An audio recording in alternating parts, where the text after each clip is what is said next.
Prvi utrip pomladi je pri nas povezan s prebujenjem, ko po izročilih ptice prineso pomlad in novo življenje, ko se ptički ženijo. Ne na Gregorjevo, marveč prvotno na prvi pomladni dan, so nekoč praznovali ta praznik s puščanjem lučk, nadaljevanjem kurjenja zimskih kresov ter izdelovanja venčkov in s tem darovanja vodi.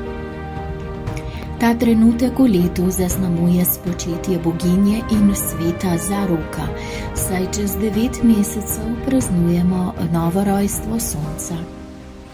In ker je nova vera vedno našla načine, kako potegniti ljudi v nov sistem verovanja, je tako prinašanje novega plodnega cikla in spočetje boginje nadomestilo Marijino oznanjenje z angelom.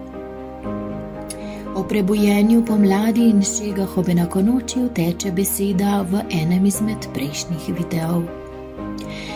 Jarilo, ki preživi zgolj v površinskih folklornih ostankih, naravo pa dejansko ozeleni kasneje in predstavlja mejnik, ko se aktivnosti zunaj pričnejo izvajati v polni meri, kjer lahko potegnemo vzporednico z drugimi prazniki, kot je to na primer keltski Beltane. Če se v marcu oziroma sušcu narava zgolj prebuja, pa v tem času dokončno pride in je plodni cikel v polnem pogonu. Takrat so pri nas kmetje gnali živino ven na pašo, ko se prestavlja tudi čebele. V starih časih naj bi bili čebelarji pri Slovanih zgolj svečeniki in žreci. Glede na to, da so čebele ravno tako vez med svetovi, je ta povezava oziroma šega precej logična glede na to, da so svečeniki oziroma volhvi predstavljali vez med bogovi in to stranstvom. S tem v zvezi je znano, da so z butarami v polpreteklem času hodili okoli čebelnjakov, da bi s tem dejanjem odvračali medvede. Iz prastarih časov se je ohranila tudi navada, ko spomladi ljudje z blagoslovljenimi butarami udarjajo živali, da bi jim zagotovili zdravje. Nedvomno gre za nasledstvo bolj starega običaja, saj so ta čas ne le živali, marveč tudi fantje dekleta udarjali s šibami, seveda simbolično, da bi jim zagotovili žensko zdravje in plodnost.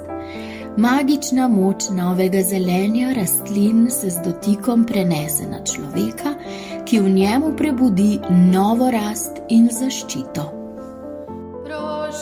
Prošel, pisani vuzem Iz folklore poznamo dobro ustaljen običaj, ko zeleni Jurij hodi po vasi ta čas, oblečen v zelenje, pobira darove v obliki klobas, jajc, kruha, vina in drugega. Celotno dogajanje je popestreno s tipičnimi ljudskimi pesmimi. On pa domačijam podarja brezovo vejico, ki varuje polja in posevke, ter hišo pred splošno nesrečo. Jurij se bori z Raboljem, ki predstavlja nasprotnika, zimo, nerodovitni del ali Velesa. Jarilo vedno nastopa s konjem. V nekaterih reprezentacijah je konjenik, tudi pri nas na primer nekateri pravijo celo, da istočasno jezdi in hodi, kjer bi ga lahko primerjali z bajslovnim bitjem, poznanim kot kentaver pri Grkih. Kar je za večino Slovenije zeleni Jurij oziroma Jarilo, ki ga nekateri imenujejo Jarnik, je za kraško območje Dajbogec, na posoškem koncu pa Bršljin. Zahodnoslovensko bršljinjenje je izjemno podobno bolj poznanemu jurjevanju, več o tem pa je prebrati v Medveščkovih zapisih. Neodvisno od datuma so na Krasu, v času, ko so se prebujala in začela zeleneti drevesa, izvajali pomemben obred Dajbogecu, bogu, ki daje, ki skozi sončevo moč poskrbi za vegetativno rast. 4 dekleta v belem so pela tradicionalno pesem v kamnitem krogu, vrteč se povezana z bršljanovimi kitami. Podaj Bogec, daj toplote. Na drugi točki je Božeglav tudi vedeževal po posebni metodi. Več o tem je prebrati v publikacijah Borisa Čoka. Najbolj izrazit element tega časa so gotovo pisanice. V starih časih so se ljudje, predvsem fantje in dekleta, izmenjali pisanice v znak ljubezni. Jajce je simbol začetka, rojstva, plodnosti. Mite o stvarjenju, ki vključujejo jajca, pa poznajo domala vsa ljudstva. Na pisanicah srečamo mnogo vzorcev, izmed katerih pa gotovo izstopa 8-kraka zvezda Jutranica. Gre za simbol, ki predstavlja bazo, alatir, iz katere rastejo korenine svetovnega drevesa. Jutranica se pojavlja širom sveta v mnogih duhovnih izročilih in mitoloških zgodbah, tudi v Posoški. Pri nas je bila množično v uporabi na predmetih, na kaščah, pa tudi v spalnici, kjer potencira plodnost. Svečenikom in drugim ljudem pomaga dojeti lastno bistvo, pot nazaj k svojemu viru, ter pomaga doumeti sporočila bogov. Več o tem izjemnem simbolu je prebrati v knjigi Zvezda, ki vodi v večnost, ki je izšla v našem osrednjeslovenskem centru Veles.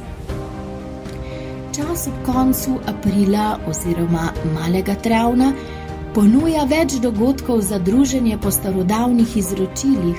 Tako se lahko na primer za ogled jurjevanskega sprevoda priključite dogodkom širom Slovenije, tudi v Črnomlju, ker je ostal najbolj avtentičen na bazi lokalnih izročil. Različna društva, zavodi, tudi neformalna združenja, ki se ukvarjajo z domorodno kulturo, pa prav tako tekom leta organizirajo mnogo dogodkov in obredov, kjer lahko sodelujete in kjer se vključuje starodavne obredne elemente kot nekoč. Tudi naš center Veles, poleg drugih dogodkov, vsako leto organizira Jarilovo, kjer združujemo domorodne prakse širom Slovenije.